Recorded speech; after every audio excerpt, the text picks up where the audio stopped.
If you're encountering an error message unable to prepare assets for download or launching game request failed on Minecraft, here's how you can fix it.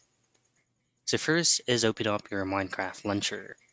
Above that, you should be able to see installations option. Simply click on that. And then on the next page, you will see all the patches, assets, or any kinds of files that you've added into your Minecraft launchers. Now simply click on the specific patch or file which is actually causing the issue.